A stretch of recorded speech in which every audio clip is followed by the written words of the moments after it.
अच्छा जी, आपकी जो ये पानी में डीओ लेवल है ना, वो 6 से 8 तक ना होना चाहिए। ठीक है, ये मतलब बताते हैं लोग, लेकिन 6 पे मछली तो 3 तक भी सरवाइव कर जाती है। लेकिन आपकी जो है ना, जितनी डीओ बेहतर होगा उतनी फिश ज्यादा ग्रोथ करेगी। कुछ सब काफी लोगों की जो है ना मछली ग्रोथ नहीं करती, वो मेन मसला होता ही डीओ का। तो ये आपकी 20 तक होनी चाहिए। जब तक 20 तक नहीं मेंटेन करेंगे, 15 से 20 की रेंज में, तो आपकी जो है ना मछली की ग्रोथ जो है ना रुक जाएगी, कम हो जाएगी। फिर जब जब ये माहौल में नमी का तनासा बढ़ जाता है ना, तो उस वक्त जो है ना सेम पंप चल रहे होते हैं। उस वक्त जो है ना आप, मैं इसलिए बार बार कहता हूँ कि अपने पंपों पर ना वीएफडी लगाया करें। जब आप वीएफडी लगाएंगे, तो जैसे नमी का तनासा बढ़ेगा तो ऑक्सीजन कम हो जाती है, तो फिर वो ज्यादा प्रेशर से जो है ना पानी अंदर आएगा वीएफडी से, वो फ्रिक्वेंसी बढ़ा के। तो उससे फायदा ये होगा कि आपकी जो है ना डीओ मेंटेन रहेगी। तो आपकी नमी, जब नमी होगी फिर भी फिश की ग्रोथ जो है नहीं रुकेगी। इसके बाद जो पानी का पीएच का लेवल है, fish like little bit basic pH, ठीक है। तो इसकी जो पीएच जो है ना, वो अल्कलाइन पीएच को लाइक करती है। 6.8 से 8 दरमियान जो है ना आपकी होनी चाहिए। अगर आपकी चली जाएगी उतना ज्यादा बेसिक होता जाएगा, और 7 से कम जितनी ज्यादा नीचे आती जाएगी वो एसिडिक होता जाएगा, ठीक है। तो पानी में जो सलिनिटी है, मछलियों और झींगों की नस्ल के मुताबिक होनी चाहिए। क्योंकि और कोशिश ये करें कि पानी जो आप नमक इस्तेमाल करते हैं ना, वो आयोडीन वाला ना हो। जो चक्की वाला जो लाल नमक होता है ना, वो इस्तेमाल किया करें। वो आप रोड़ा लेके किसी से ना वो आप पिसवा लें, तो वो सबसे बेस्ट है, ठीक है। तो इसके बाद वाटर अल्कलामोनियम नाइट्रोजन है, वो फी मिलीग्राम से ना कम होनी चाहिए। फी 1 लीटर में ना 1 मिलीग्राम से कम होनी चाहिए। तो मैं तो आपको ये मशवरा देता हूँ कि आप बिल्कुल होनी नहीं चाहिए, जीरो होनी चाहिए। नाइट्रेट जो है ना बिल्कुल जीरो होनी चाहिए। 0.5 तक जो है ना एक्सेप्टेबल होती है।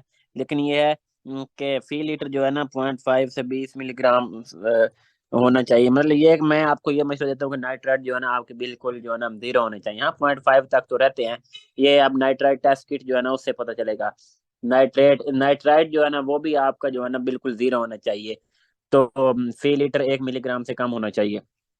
इसके बाद फास्फोरिक एसिड बहुत इंपॉर्टेंट चीज है, ठीक है। ऑर्थोफॉस्फेट जो है ना, इसकी जो क्वांटिटी है पर लीटर 0.5 to 20 mg होना चाहिए, ठीक है।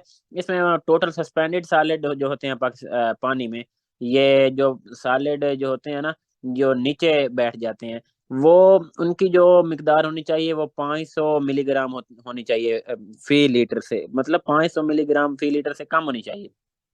इसके बाद पानी में जो टीडीएस है, वो डिफरेंट ब्रीड्स जो होते हैं उनका डिफरेंट टीडीएस होता है। बच्चा बच्चे के लिए डिफरेंट टीडीएस होता है, सीड डालना है उसके लिए और टीडीएस होता है। फिर ये हर इलाके पे भी डिपेंड करता है। मैक्सिमम जो है ना 2000 टीडीएस होना चाहिए। 2000 तक मछली बेर कर सकती है। 2000 से ऊपर जाएगा तो फिर आपको टीडीएस कम करना पड़ेगा। तो ये टीडीएस जो है ना, आप ये बहुत इंपॉर्टेंट फैक्टर है। आपकी जो फिश जो है ना, ये डिफरेंट फेज पे डिफरेंट टीडीएस चाहिए होता है। बच्चे के लिए और चाहिए होता है। काफी इलाकों में ये बच्चा जो है ना आपका 200 टीडीएस पे बहुत अच्छा पल जाता है, 150 200 टीडीएस पे, ठीक है। तो लेकिन जिन इलाकों का टीडीएस होता हाई है, तो वहां फिर ये है कि टीडीएस को कम किया जाता है।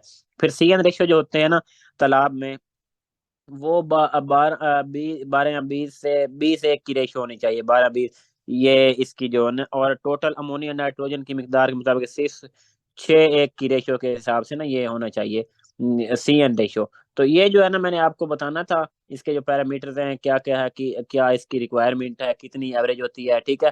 बाकी जो है ना ये मैं आपको सिर्फ एक आइडिया दिया है। अगर ट्रेनिंग करनी है तो आपके जो सवाल जवाब हैं, तो आप नीचे कमेंट करें, मेरे से रब्ता करें। इंशाल्लाह जो है ना हम ये, अगर आप पढ़ के आएंगे ट्रेनिंग से पहले, तो आपको जो है ना तकरीबन इसका बेसिक पता होगा। और आप जो है ना इजीली जो है ना फिर ट्रेनिंग को ना पिक कर लेंगे, ठीक है। तो ये जो है ना मैंने कोशिश की है। इसी से मुझे इजाज़त दें। Doctor Waqas signing off.